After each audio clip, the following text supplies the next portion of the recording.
সমাবেশে আমাদের যে বিএনপির সভাপতি হয়েছেন শ্রদ্ধেয় জনাব আনিসুর রহমান মহোদয় এবং ওখানে বিএনপির সদস্য সচিব জনাব সাইদুল ইসলাম মহোদয় উপস্থিত ছিলেন। এছাড়াও বিএনপির বিভিন্ন উপজেলার দায়িত্বশীল কর্মী নেতা কর্মী ভাইয়েরা উপস্থিত ছিলেন। তারা কি করলেন, বিভিন্ন ভাবে বললেন যে আহমদ আলীর সাথে আমাদের কথা হয়েছে, উনি এখানে থাকবেন না। এই কথা বলে ওনারা কি আহমদ আলী ভাইয়ের নামটা কেটে দিয়ে ওনাদের পন্থী তিনজনের নাম ওনারা সভাপতি ক্যান্ডিডেট হিসেবে গ্রহণ করেন, যাতে তিনজনের যে কোনো একজনের কি সভাপতি হিসেবে যদি আসে তাহলে ওনাদেরই যে কোনো একজন আসবে।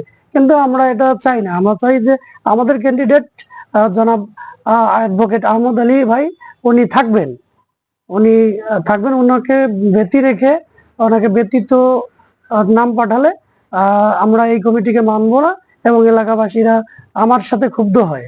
তো এই পর্যায়ে নিয়ে আমি ওই গতকাল বিকেলে রাজারহাটে আসি। সেখানে রাজারহাটে আসার পর বিএনপির আহ্বায়ক মহোদয়ের ডাকে তার নেতাকর্মীর মাধ্যমে আমাকে সেখানে অর্থাৎ থানা মোড়ের মধ্যে আমাকে নিয়ে যাওয়া হয় জোর জুলুম করে। সেখানে গিয়ে আমাকে বিভিন্নভাবে জিজ্ঞেস করে যে তুমি সেখানে উপস্থিত ছিলা, তুমি নাকি ভিডিও ধারণ করেছো আজকের, তারপর তুমি সেদিন বিএনপি কে নিয়ে কথা বলছিলে, পোস্ট করো নাকি, তারপর তুমি মাহিনের সাথে ঝামেলায় জড়াইছিলে। তা আমি বলি মাহিনের সাথে তো আমি জড়াইনি, সে গায়ে পরে আমার সাথে ঝগড়া করেছিল, এজন্য আর কি সবাই জানতে পারছে যে তার সাথে আমার এরকমটা হয়েছে। তো যখন এরকম করে বললাম যে তুমি বেশি পাকনামি করো, তুমি তো জামাতের পাওয়ার দেখাও, কোথায় তোমার জামাত আছে, তুমি সেই জামাতকে ডাকো, তোমার কপিল উদ্দিনকে ডাকো, তোমার কলিজা ছেড়ে নিব আমি, তোমাকে নিশ্চিহ্ন করে দিব, এরকম বিভিন্ন ধরনের হুমকি দেয়। হুমকি দেওয়ার পর তারপর ওনার সাথে মীমাংসা হয়, উনি আবার মীমাংসা করে দিয়ে আমার সাথে হ্যান্ডশেক করে এর মাঝামাঝি ওনার নেতা কর্মীরা আমাকে চড় থাপ্পড় পর্যন্ত মেরেছিলেন। তারপর কি হলো, বাধ্য হয়ে আমাকে ক্ষমা চাইতে হয়, ক্ষমা চাইলাম। ক্ষমা চাওয়ার পর তো ওনারা আমাকে রসমঞ্জরি খাওয়ায় এবং ছবি তুলে নিয়ে পোস্ট করে, তাদের সাথে আমার সম্পর্ক মোটামুটি ভালো থাকে।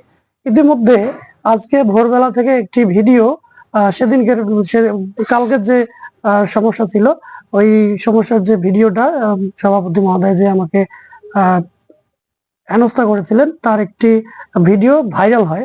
এখন এনারা মনে করতেছে ভিডিওটা আমি করেছি, কিন্তু আমি স্ট্রেট কাট বলতেছি বা আমি একদম দৃঢ় কণ্ঠে আমি বলতে চাচ্ছি যে এই ভিডিও আমার মোবাইলের বা আমার পক্ষ থেকে নয়। এই ভিডিওটা ওনাদেরই হয়তো কেউ করছে, বা কে বা কোথায় কিভাবে করছে এটা আমার জানা নেই।